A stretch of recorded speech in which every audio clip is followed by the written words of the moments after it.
Hola, hola, hola, ¿cómo están todos? Muy, pero muy bienvenidos. Esto es El Doctor en Casa. Hoy vamos a hablar de la importancia de la calidad del sueño, que no es solamente las horas que dormimos, sino también es la calidad justamente, valga la redundancia, de esas horas que dormimos. ¿Tiene importancia la cantidad de horas? Creo que sí. Vamos a preguntarle a nuestro invitado.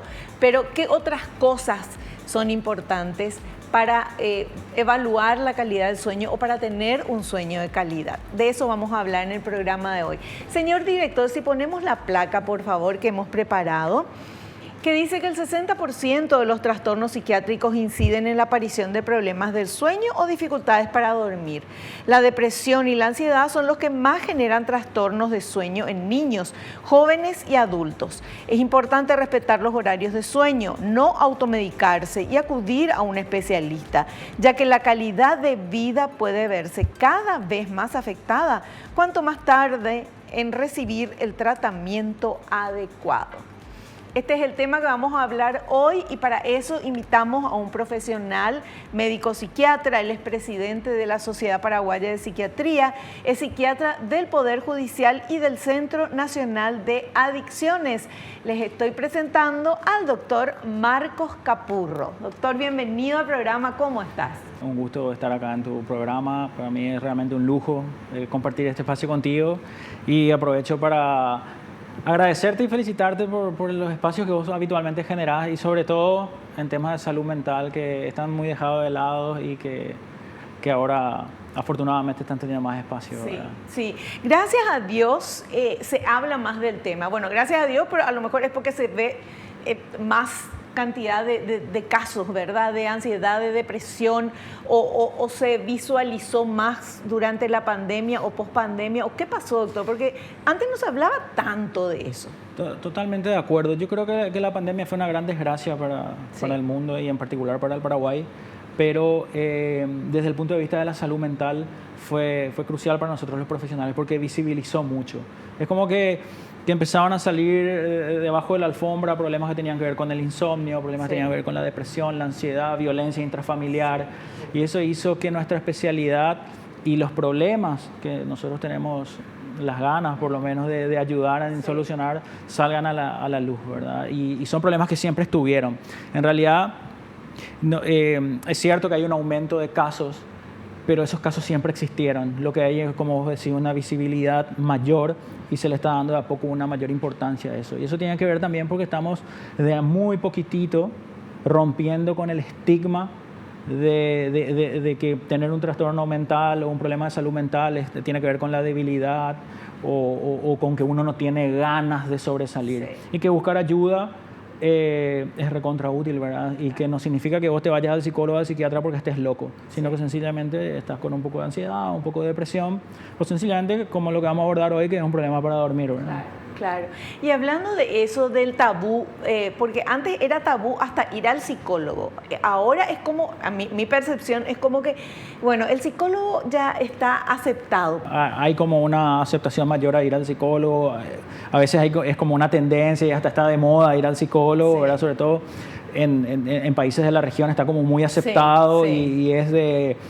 te voy a decir, hasta muchas veces visto como un estatus social elevado, que sí, te vas al psicoanálisis o cuestiones así, y acá está siendo cada vez más aceptado. Lo del psiquiatra suena así como un poco más fuerte porque se ve como que necesariamente vos vas a tener que salir del consultorio con una medicación que te va a tumbar o que te va a convertir en un adicto o en un dependiente de esa medicación, cuando en realidad vos tenés muchas chances de salir del consultorio de un psiquiatra sin medicación, apoyando la psicoterapia, o tenés la posibilidad de salir con una medicación que ya son muy modernas y que a las cuales no te vas a volver dependiente. Claro. Y es importante que la gente empiece a diferenciar esa posibilidad de que la psiquiatría sea un apoyo de la psicoterapia y también la posibilidad de que si salís con una medicación, salís con una medicación no de la que vas a ser dependiente, sino de la que sencillamente necesitas. ¿Sí? Como yo salgo del consultorio de un cardiólogo con el diagnóstico de hipertensión, claro. Y yo no me estigmatizo y no me preocupo porque voy a tener que tomar un enalapril toda la vida. Sí. Parece que no es una preocupación esa, una metformina para la diabetes toda la vida. Claro. Sin embargo, te dicen tienes que tomar un antidepresivo, que a veces es un medicamento mucho más noble que un antihipertensivo, sí, o un hipoglicemiante, y nos preocupamos y no le contamos a nadie y guardamos en secreto. Y nos preocupa, que es lo peor. Y nos preocupa. Y también muchas veces vemos que consultorios de salud mental no tienen ni cartel, ¿verdad? Y vos ves otras clínicas que hacen otras especialidades médicas y todas rimbombantes. Y bueno, eso tiene que ver con el estigma y la gente mediante apoyos a nuestra especialidad que haces vos, por ejemplo, y otras colegas tuyas, dando espacio para estas cosas, se desestigmatiza, ¿verdad? Claro. Y vamos aprendiendo que ir al psicólogo y al psiquiatra tiene que ser como ir al clínico para un chequeo general o para solucionar un problemita que tengamos. Claro, o como ir al odontólogo una vez al año, por lo menos. Totalmente. Porque muchas veces, tengo que hacer el corte, pero demasiado me interesa este tema.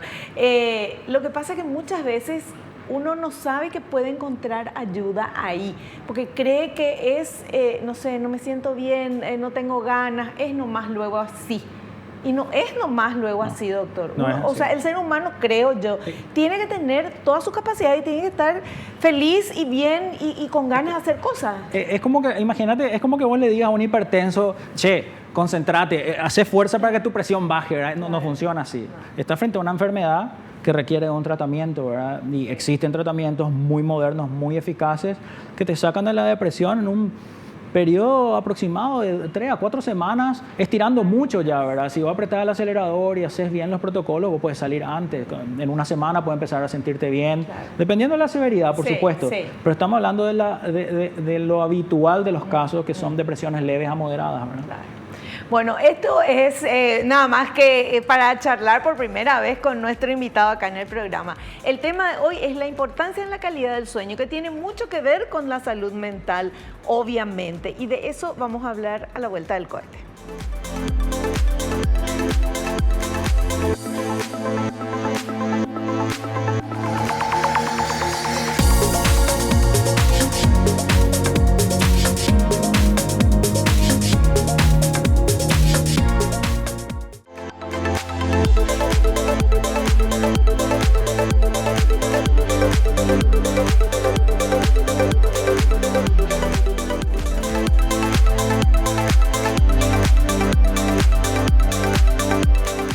Estamos con nuestro invitado, el doctor Marcos Capurro. Él es médico psiquiatra, es presidente de la Sociedad Paraguaya de Psiquiatría, es psiquiatra del Poder Judicial y del Centro Nacional de Adicciones. Nuestro tema de hoy es la importancia de la calidad del sueño. Doctor, ¿por qué es tan importante dormir bien y que ese sueño sea de calidad? Bueno, yo resumo esto sencillamente en lo siguiente. 1/3 de nuestra vida nosotros dormimos. O sea, está estipulado en términos ideales que nosotros durmamos 8 horas al día. En la escuela nos enseñan que 8 horas tenemos que trabajar, 8 horas tenemos que distraernos y 8 horas tenemos que dormirnos. Sí. Entonces, evidentemente, el sueño es tan importante como la dignificación que te da el trabajo o como el placer que te produce en el entretenimiento, ¿verdad? Entonces, tenemos que cuidar el sueño, porque ese 1/3 de la vida es lo que nos permite vivir en términos óptimos y plenos ese otro 2/3 de la vida. Entonces es innegable que el sueño tiene que ser cuidado. ¿Y cómo lo cuidamos? Con la cotidianidad, ¿verdad? Partiendo de nuestros hábitos de sociabilidad, fisiológicos, ¿verdad? Entonces el sueño parece una cuestión demasiado obvia y a veces nos enredamos para explicar, pero es así de sencillo, ¿verdad? Es el mecanismo que tiene nuestro cuerpo para repararse para lo que se viene al día siguiente, y en términos sencillos son 2/3 de nuestra vida, ¿verdad? Claro. O sea, si nosotros vivimos 78 años más o menos que el promedio de vida en Paraguay, significa que 33 años, entre 28 y 33 años, vamos a dormir. Claro, es llamativo, ¿verdad? Es llamativo, y mucha gente no quiere dormir porque dice que pierde tiempo durmiendo. Bueno, no es una pérdida de tiempo. Por eso. Es absolutamente lo contrario. Es la mejor inversión para que nosotros rindamos al día siguiente.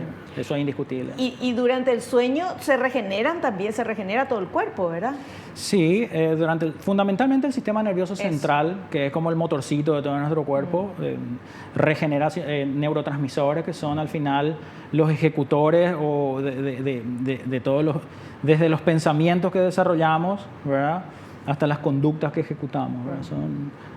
Esos neurotransmisores son fundamentales, que si están agotados, por ejemplo, ocurren trastornos de ansiedad o trastornos de depresión, En el caso específico, por ejemplo, de la serotonina, que muchos le conocen como la hormona o el neurotransmisor más correctamente de la felicidad. Entonces, eso tiene que estar reparándose y eso se tiene que reparar diariamente. O si no, caemos en un problema de déficit de esos neurotransmisores o de un mal uso que se le dan en el sistema nervioso central a esos neurotransmisores que finalmente no terminan funcionando correctamente. Claro. Yo soy una defensora del tema del sueño, doctor, porque soy más grande que vos, pero en mi época era, si dormías, había que dormir menos, había que levantarse temprano, había que hacer cosas, porque era como que el dormir era una pérdida de tiempo. Y realmente no es así. O sea, acostarte más temprano y levantarte más temprano si tenés que hacer cosas temprano, ¿verdad? Pero lo que vos podés hacer, si tenés una visión de optimizar el día, las horas de sol y aprovechar eso en tu productividad, lo que podés hacer es acomodar esas 6, 8 horas de sueño según tu conveniencia, ¿verdad? Pero siempre lo más saludable es que esas horas de sueño estén muy ligadas al ocaso del sol, ¿verdad? A la ausencia de luz solar, como para que haya ahí una complicidad, digamos, en la descarga de ciertas hormonas como la melatonina u otros componentes del cuerpo como son el cortisol, que tienen como la capacidad de darse cuenta que el sol se está ocultando y entonces empiezan a producir como la melatonina. Y cuando el sol sale, empiezan a producirse como el cortisol. Y ese balance tiene que estar equilibrado. Si yo altero demasiado eso y me levanto muy temprano, a las 4 de la mañana, cuando todavía está muy oscuro, va a haber un desfasaje entre mis producciones de cortisol y de melatonina que van a terminar repercutiendo en lo que se llama el eje del estrés, ¿verdad? Que es un exceso de cortisol y un déficit de melatonina que hace que yo esté más vigil que lo que debería estar. Entonces, ese exceso de estar vigil, de estar despierto, se transforma en una aprensión, en una incomodidad, una intranquilidad, una incapacidad de quedarse quieto, que es lo que en términos técnicos se llama ansiedad, ¿verdad? Claro. Bueno, por eso es importante hablar de esto, de la importancia del sueño y de la calidad del sueño. Quiero que nos expliques también que cuando hablamos de una persona que durmió 8 horas, pero la calidad de su sueño no es buena, ¿qué significa eso? Bueno, cuando nosotros evaluamos el sueño, tenemos que ver dos componentes, la cantidad y la calidad. ¿Cuál es más importante? Y probablemente la calidad. O sea, la subjetividad del paciente respecto a su sueño, si a él le parece que duerme bien o no, si descansó lo suficiente o no, ¿verdad? Entonces, la calidad es fundamental. Si el paciente puede de repente dormirte 5 o 6 horas, que para un adulto productivo ya es más o menos suficiente, pero te dicen, no, parece que me falta más, o parece que yo bostezo todo el día, estoy somnoliento. Eso habla de la calidad, no de la cantidad. Y entonces ahí nosotros tenemos que ajustar cosas, ¿verdad? Porque la subjetividad del paciente es muy importante a la hora de la valoración clínica y hacer un diagnóstico. O sea, podemos tener, Vivi, pacientes que duermen una relativa cantidad buena de horas, pero que no reparan suficientemente y se pasan bostezando, no se pueden concentrar o tienen la necesidad de hacer siestas más largas de lo recomendado, que podemos hablar también, que es de más o menos de 20 a 30 minutos. Entonces sí, la respuesta es concreta y es que la calidad del sueño es determinante para un diagnóstico también. No podemos basarnos solo en horas, porque es muy frecuente encontrar gente que no siente que duerme lo suficiente, viendo que el reloj sí corrió 6 a 8 horas, ¿verdad? Pero uno se levanta cansado, por ejemplo, eso es verdad. Quiere decir que no durmió bien. Sí, o se levanta de repente con una sensación de resaca, como que le duele la cabeza, una pesadez, bostezo, somnolencia, hace lo que en guaraní se llama el famoso piracutú, que se le cae la cabeza, el párpado, no se puede concentrar. Esas son las consecuencias que nosotros llamamos inmediatas del insomnio, ¿verdad? Después hay otras consecuencias que son de más mediano y largo plazo, que son ya los trastornos mentales, como la ansiedad y el insomnio. Pero lo que más habitualmente vemos en consulta, ¿verdad? Porque estamos hablando de que, Vivi, 1 de cada 3 pacientes que acude a la consulta por cualquier motivo de salud, 1 de cada 3, si vos haces un buen interrogatorio, no duerme bien. Eso significa que 1/3 de la población mundial no duerme bien, o en cantidad o en calidad de horas, ¿verdad? Entonces, nos encontramos en esa situación muy frecuentemente. Y hay tantas cosas que hablar de esto, porque hay algo que se llama higiene del sueño. Estoy tratando de acostarme siempre a la misma hora y levantarme siempre a la misma hora, porque vi cosas que dicen que es lo ideal, ¿verdad? Para la higiene del sueño, porque muchas veces uno se acuesta muy tarde un día, otro día entonces me voy a dormir más temprano, al día después te quedas viendo, qué sé yo, una película y te enganchas y te das cuenta que son las 3 de la mañana. Y ese es el principio de cualquier hábito, la rutina. Claro. ¿Verdad?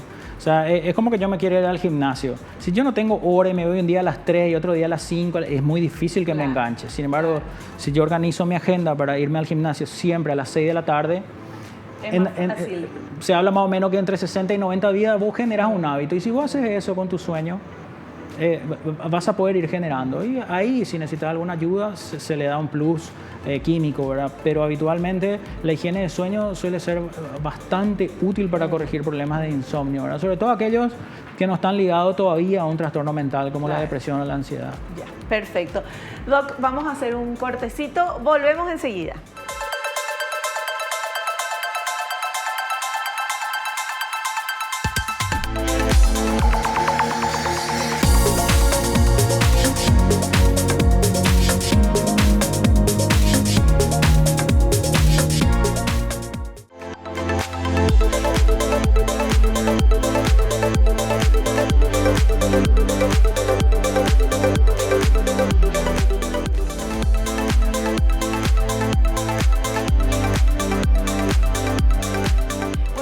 Hablando con nuestro invitado, el doctor Marcos Capurro, y vamos a ver este primer material, por favor. Adelante, señor director. Factores que pueden alterar el sueño. La ansiedad tiende a producir insomnio y la depresión un despertar precoz. Otros causantes de problemas para tener un buen descanso nocturno o para iniciar el sueño son el estrés, algún factor psicológico o psiquiátrico, hipertensión arterial, dolores crónicos o trastornos respiratorios.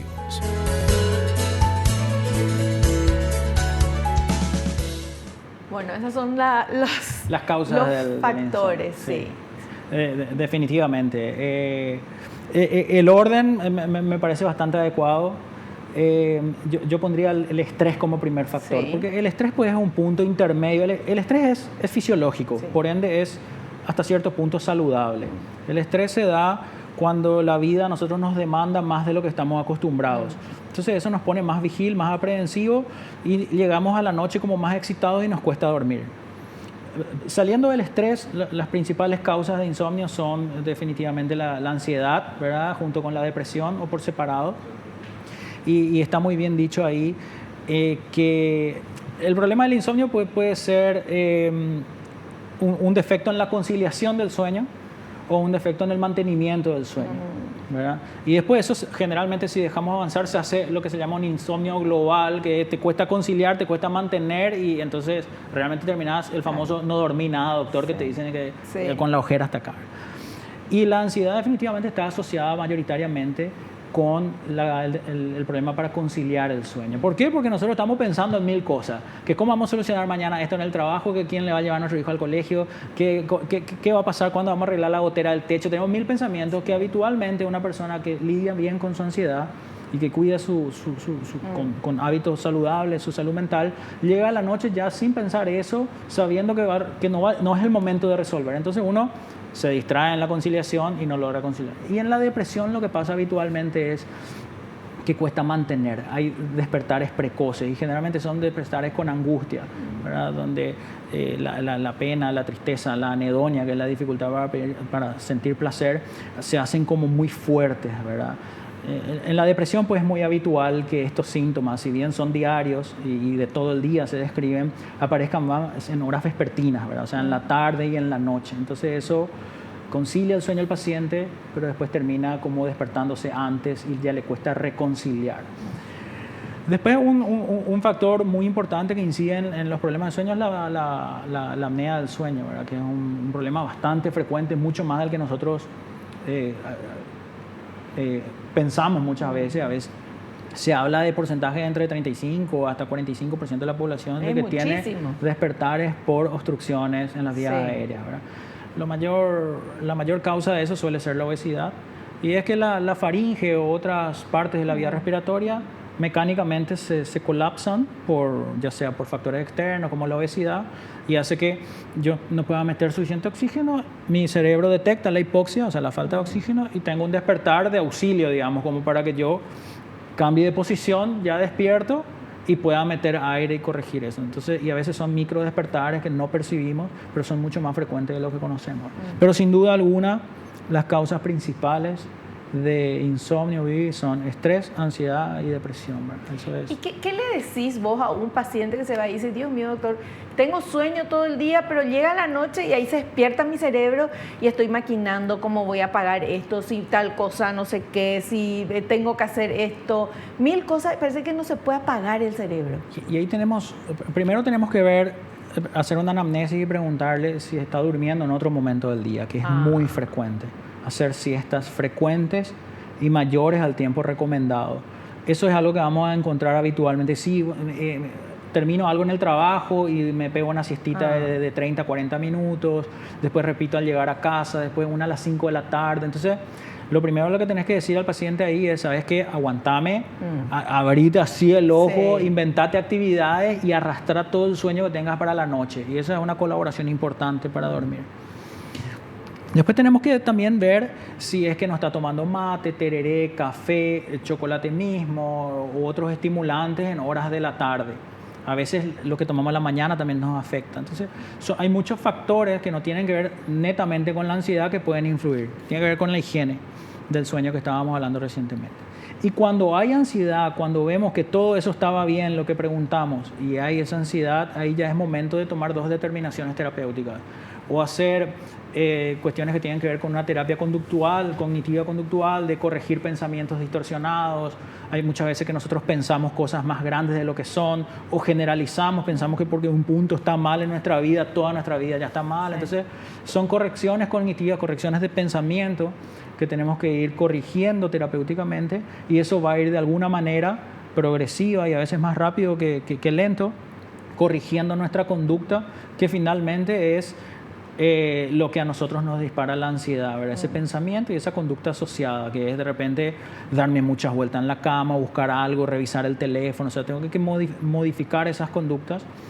Y bueno, si creemos que estamos a tiempo, el insomnio no es todavía demasiado, te voy a decir, demasiado perjudicial para el paciente y para su productividad al día siguiente y su funcionalidad al día siguiente, intervenimos ya farmacológicamente para decapitar esa ansiedad, por ejemplo, con una benzodiazepina, decapitamos esa ansiedad, entonces las preocupaciones no están, no vuela la cabeza del paciente y el sueño viene, aparte de que tiene un efecto sedativo per se en la benzodiazepina o el fármaco que elijamos. Entonces, básicamente es, en resumen, averiguar qué factores de su vida le están haciendo administrar mal su sueño, y si vemos que eso estaba bien, había sido manejar la ansiedad terapéuticamente o farmacológicamente, ¿verdad? Perfecto. Veamos este siguiente material, por favor. Señales de alerta. Quedarse dormido en el trabajo, al volante, durante el almuerzo o mirando la televisión son señales de alarma para determinar el tipo de enfermedad del sueño. La falta de sueño incide mucho en la calidad de vida, en la funcionalidad de las personas y en la sintomatología de muchas enfermedades neuropsiquiátricas.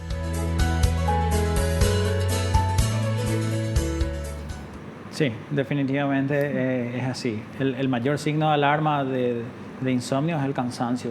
Es lo que llamamos la somnolencia diurna. Que estamos zombies. Estamos zombies. Y eso afecta directamente en nuestra productividad. ¿Verdad? Y eso es algo que no podemos darnos el lujo porque nuestro medio de vida es el trabajo, ¿verdad? O lo académico en el caso de niños y adolescentes, ¿verdad? Que es lo que al final... Y las relaciones también con la gente, porque no dormiste un pireba ahí total. Y signos de alarma son eso, no es dormirte en el trabajo, a lo mejor es te vas a las 7 de la tarde donde todos estamos bien despiertos todavía a una reunión social y vos ves que uno está así metiéndole un piracutú y eso es un signo de alarma, o sea, evidentemente esa persona no está durmiendo bien o tuvo una noche difícil, también. No necesariamente, porque hay que definir también el insomnio no es una noche de dormir mal, sino son varias noches de dormir mal, ¿verdad? Estamos hablando... Acá hay definiciones un poco arbitrarias, ¿verdad? la que a mí por lo menos me gusta llevar en cuenta a la hora de hacer diagnóstico y evaluar la necesidad de tratamientos es, si en una semana yo tengo 3 noches que me costó dormir, estoy hablando de un insomnio. Entonces, amerita probablemente una intervención en la higiene o ya un tratamiento. Entonces, ese es un número como para que la gente pueda autoevaluarse y decir, bueno, esta semana yo martes, miércoles y jueves dormí muy mal, bueno, voy a pedir ayuda. Claro. Esos son los signos de alarma. El rendimiento al día siguiente. Cansancio, fatiga para actividades, la somnolencia, quedarnos dormidos, la necesidad de hacer siestas o varias siestas largas o varias siestas. Y decía ahí en el material que pusieron el tema de quedarse dormido en el sillón, por ejemplo, sí. Ese es un clásico. O sea, si yo estoy viendo la tele, viendo el noticiero antes de la hora de dormir y veo que ya me estoy quedando durmiendo, tengo que prestar atención porque significa que estoy durmiendo poco o estoy durmiendo mal. Claro. Doctor, pero también el insomnio no es el que no duerme de noche y duerme de día, porque se cambió nomás su horario de... Claro, nosotros tenemos que tener en cuenta, Vivi, que el 10% de la población productiva de cualquier país tiene el ritmo circadiano invertido porque sí. trabaja de noche. Sí. Hay distribuidores que trabajan de noche, guardias de sí. seguridad, hay un montón de rubros sí. que más o menos son el 10% de los trabajadores. Y esas personas no podemos decir que tienen insomnio porque están desveladas de noche, porque es lo que necesitan para su trabajo. Yeah. Cuando hablamos de insomnio, hablamos de en el contexto que se desenvuelve cada paciente. Si yo trabajo de día, me recreo de tarde y duermo de noche y tengo problemas, es un insomnio. Claro, perfecto. Bueno, tenemos que hacer un cortecito. Dios mío, tenemos mucho material y yo hablé mucho con el doctor. Volvemos enseguida.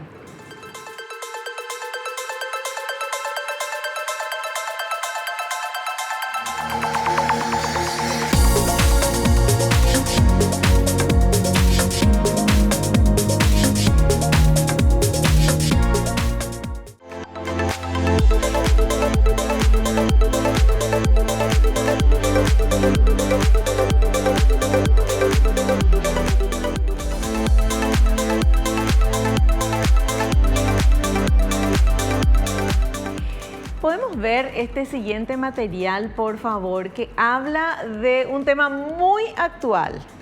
Atención. Por obsesión con aparatos electrónicos, niños y jóvenes sufren de insomnio. La pantalla del celular se lleva las horas del sueño. Es una realidad que se da sobre todo en los niños y jóvenes quienes sienten la necesidad de estar pendientes del mundo virtual, sin importar pasar las altas horas de la noche en vigilia.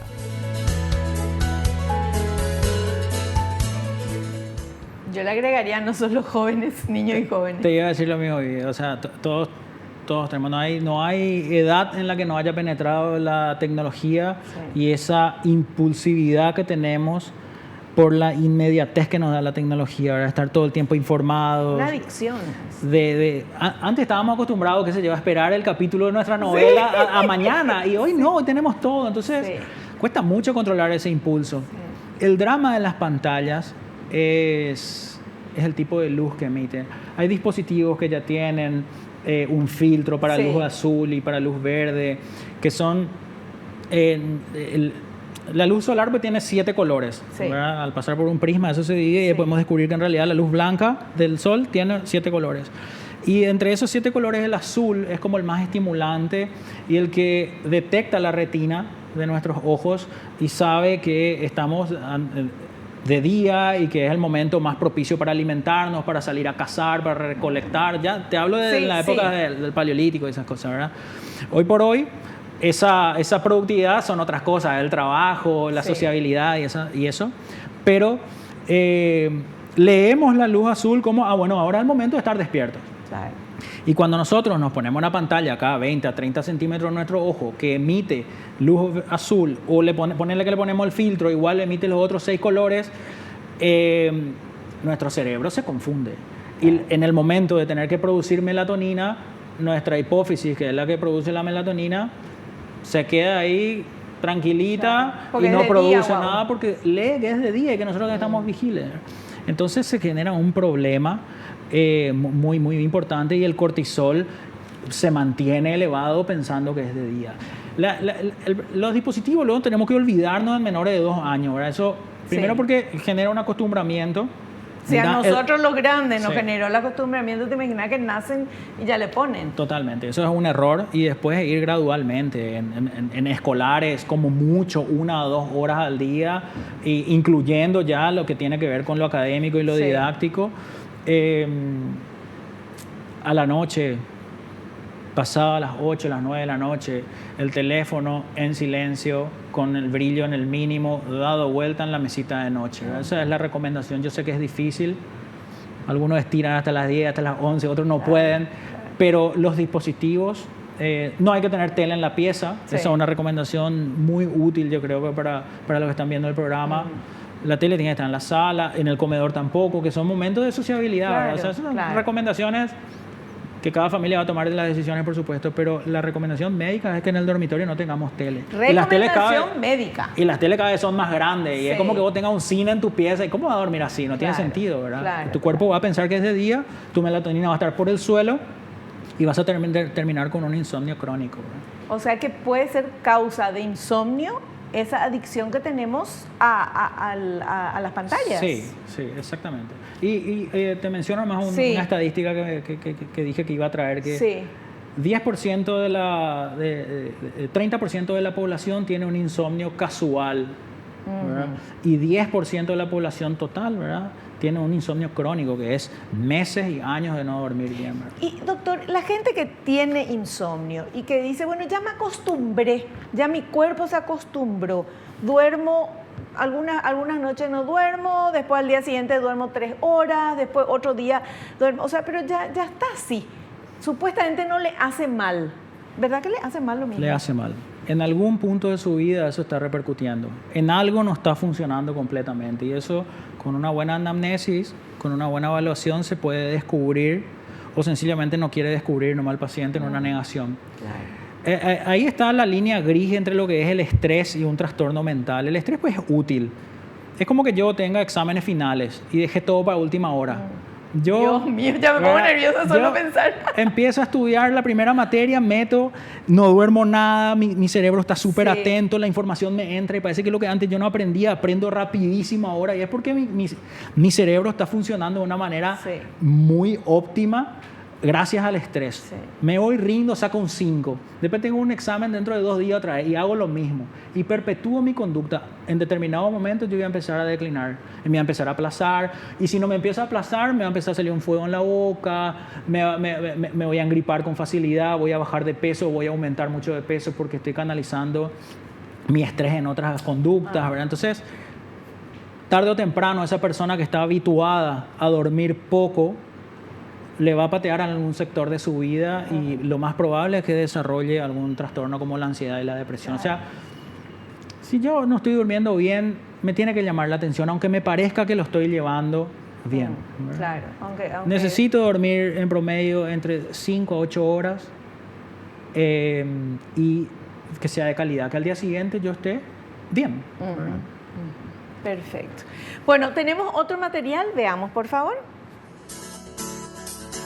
Consecuencias de los trastornos del sueño en niños y adolescentes. Los problemas de sueño en los menores, a diferencia del adulto, tienen un gran impacto. Afectan el desarrollo generando cambios conductuales, como irritabilidad, conductas hostiles, adictivas, o producen desorden psiquiátrico como ansiedad, depresión, adicción, déficit de atención. Aumentan los niveles de alerta, estrés y ansiedad. Todo esto vuelve a repercutir en el sueño, puesto que no hay relajación.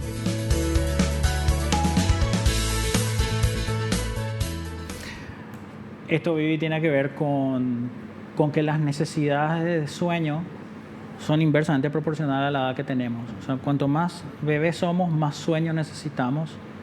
Porque acuérdate que el ser humano es un animal que nace totalmente desprotegido. No es como un ternerito que nace y en 3 minutos ya está caminando, y ya le sigue a la mamá.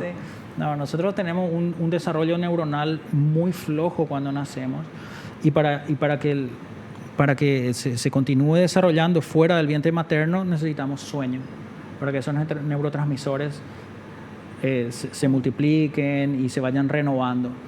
En la lactancia se duerme, sobre todo en la primera lactancia, se duerme entre 18 o 20 horas al día. El bebé se levanta un ratito, llora, mama y después ya duerme otra vez. Y en la niñez y en la adolescencia, que es lo que decía el video que pasaron, las necesidades de sueño te pueden llegar fácilmente a 14 horas, ¿verdad? Hay veces que algunas madres o gente allegada a la familia se desespera porque un niño o un adolescente duerme 12, 14 horas y eso no está del todo mal.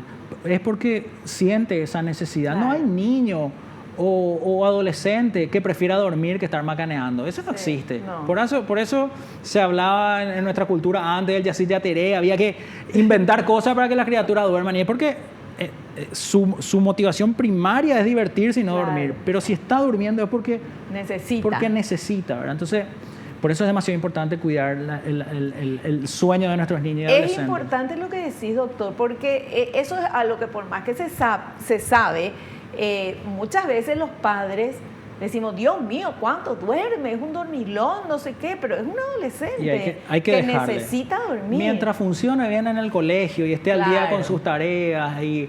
No te digo que tenga todos 5 porque eso es utópico, ¿verdad? Pero que pase todas sus materias, que socialice, que se vaya a un cumpleañito acá, un cumpleañito allá, que duerma todo lo que quiera. Ahora, si vos ves que esa hipersomnia, ese exceso de sueño le dificulta para socializar o para hacer sus tareas, bueno, ahí preocupate de la hipersomnia.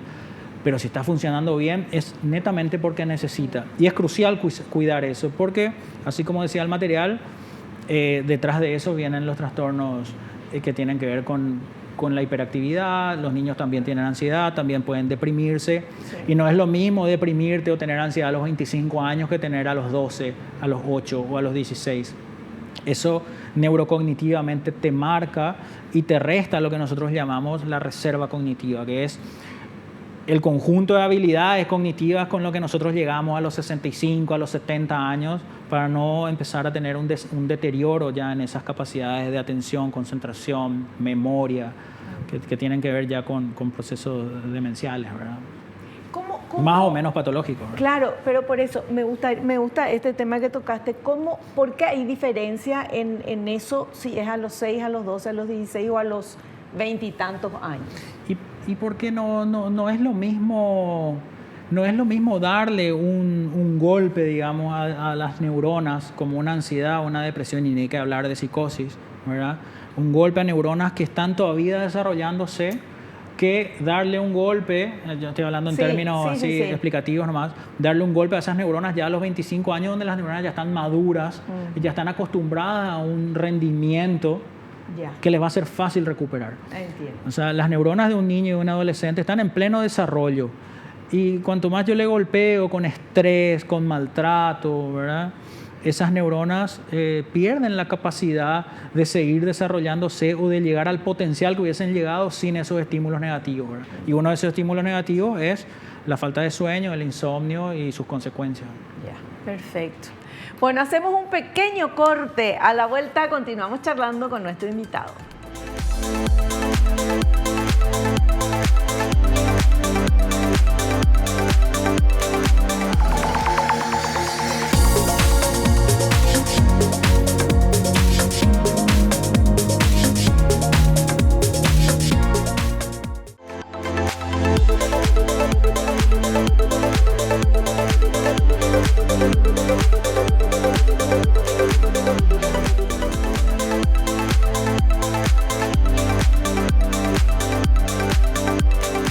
Continuamos charlando con nuestro invitado, el doctor Marcos Capurro, médico psiquiatra. Y vamos a ver, por favor, este material. El horario de inicio del sueño. La recomendación es dormir 8 horas diarias, aunque comúnmente se llega a un promedio de solo 6 horas. Pero la cantidad a veces no es tan importante como el horario de inicio del sueño, que se debe dar antes de la medianoche. Al dormir muy tarde, hay una privación crónica de sueño que es muy nociva. El sueño diurno no compensa lo que se perdió en la noche.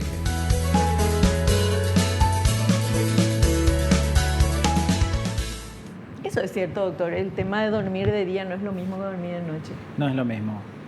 Bueno, hay gente que, como hablábamos recién, Sí. se siente en la obligación de invertir su ritmo circadiano, pero es un mito en términos de hablar de sueño, eso de que se puede recuperar el sueño al día siguiente. Lo que vos perdiste en una noche ya no lo recuperás, ¿verdad? Ya va acumulando en algún tipo de perjuicio que va a ser visible o no en el futuro. Pero es un mito, no se puede recuperar. Por eso es que cada noche tenemos que optimizarla y cuidar. Claro.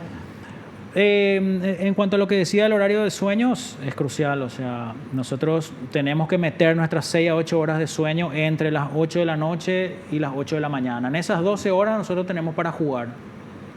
Y es muy importante no pasar la medianoche, porque ahí ya entramos en un juego de que si yo me demoro un poco más, ya no voy a llegar ni a las 6 horas. Sí. Y me parece un poco exagerado estirar hasta las 12 el horario adecuado para dormir. Las 10 de la noche hasta las 6 de la mañana es lo habitual, ¿verdad? Nosotros tenemos que empezar a predisponernos, tanto física como mentalmente, a dormir ya más o menos a las 8 o 9 de la noche. ¿Cómo nos empezamos a predisponer? Haciendo menos ruido, teniendo luces tenues o ya luces apagadas, cenando temprano. Es muy importante cenar temprano. Nosotros tenemos una cultura de cenar tarde y cenar pesado, y eso no va de la mano generalmente con un buen sueño. Necesitamos comidas que sean pobres en carbohidratos y que sean muy ricas fundamentalmente en proteínas, ¿verdad? Eso facilita la conciliación del sueño. Evitar bebidas estimulantes, ¿sí? Nada de gaseosas que tengan algún tipo de estimulante, tés que sean estimulantes, tereré, mate. Y también eso es cultural, ¿verdad? Acá la gente le mete mate o tereré hasta las 8, 9 de la noche. Y eso son cambios que de a poquitito tenemos que ir generando y llegar hasta las 5 de la tarde con ese tipo de bebidas. También Vivi, es muy importante, a veces es muy difícil, pero la actividad física hacerla con luz solar. Hay veces que laburamos mucho y no podemos y hay que hacer actividad física, no hay que dejar de hacer, y bueno, hacemos de noche. Pero el ejercicio te deja ahí con un periodo posterior de excitación en la que cuesta dormir. Sí. Entonces hacer ejercicio 7, 8, 9 de la noche a veces puede ser contraproducente. Hay gente a la que le va bien, fenómeno, que continúe. Pero si hay gente que siente que el ejercicio físico le estimula mucho de noche, que revea el horario. Eso es muy importante. En resumen, meter nuestras 6 o 8 horas de sueño entre las 8 y las 8 de la mañana y no pasar las 11, las 10 de la noche. Yo eso es lo que recomendaría, ¿verdad? Y en un ambiente propicio. Lo que te iba a preguntar, leí que hay unas luces rojas que uno se puede poner para evitar eso de las pantallas y que mejora la calidad del sueño. ¿Es cierto eso? ¿O es puro bla bla de...? Muchas cosas se escuchan. La solución de eso Vivi, es hacer mucha medicina preventiva de evitar la pantalla en la habitación. No creo que haya una mejor receta que esa. Y es preventiva, es gratis y bueno, no es ningún dispositivo que vas a tener que estar instalando en tu casa ni nada. Es anular mi pedido. Es sencillamente poner al costado el teléfono dado vuelta. Perfecto. O es útil de repente programar para que te entren llamadas solamente de determinados contactos si son urgentes. Claro. Eso es re útil. Sí, y darle la importancia a ese momento de descanso, porque no es solamente dormir, sino que es cuando dormimos, el cuerpo descansa, las neuronas, el cerebro, todo se pone en su lugar. ¿Sabes qué también es importante? Que podemos aprovechar para decir, todas las familias tienen sus problemas. Y todas las familias tienen momentos en donde debaten los problemas. Los problemas no podemos evitar, pero sí podemos controlar el momento en el que debatimos y discutimos. Y puede haber consenso familiar en donde decimos, bueno, ¿sabes qué? Pasada las 6 de la tarde nosotros ya no nos peleamos, no nos discutimos. Vamos a discutir en otro momento del día. Entonces, eso también colabora a que nosotros a la cama lleguemos con la mochila más liviana, ¿verdad? Entonces, son acuerdos personales e intrafamiliares que se pueden hacer, que son utilísimos, porque si yo estoy antes de irme a la cama a las 9, 10 de la noche, discutiendo y tratando Claro. de solucionar un problema que lleva 10 años, Sí, no suma nada, ¿verdad? Claro. Entonces es aprender a leer qué suma y lo que resta dejar de lado. Eso es Perfecto. utilísimo. Perfecto. Bueno, se nos terminó el programa. Un gusto, doctor Marcos Capurro. Me encantó tenerte aquí Qué y suerte. poder hablar de este tema y cómo nos explicaste también. Y queremos invitarte en un próximo programa. Cuando ustedes gusten del tema que ustedes consideren, si yo me siento apto, estoy acá, o si no, desde la Sociedad Paraguaya de Psiquiatría podemos conseguirles un especialista en esa área y que la gente saque provecho de la entrevista. Me alegra haber sido útil y te repito, te felicito por el espacio que generás y sobre todo que le des importancia al tema de salud mental. Que es todo. Es todo. No hay salud sin salud mental. Así ¿verdad? mismo. Eso Así. es así un eslogan. Así, tal cual, tal cual. Doctor, muchas gracias. Gracias, Ovidio. Nosotros nos despedimos hasta el próximo programa, si Dios así lo permite. Y no te olvides lo que te digo siempre porque es cierto. Naciste para ser feliz, no te conformes con menos. Y poné hoy tu despertador a las 8 o 9 de la noche para acostarte a dormir ya. Chao, chao.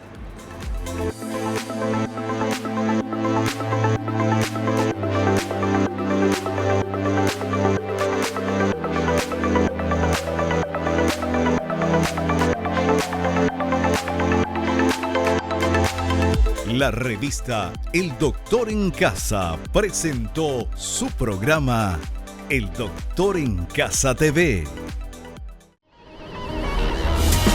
Fue una realización de Alicante.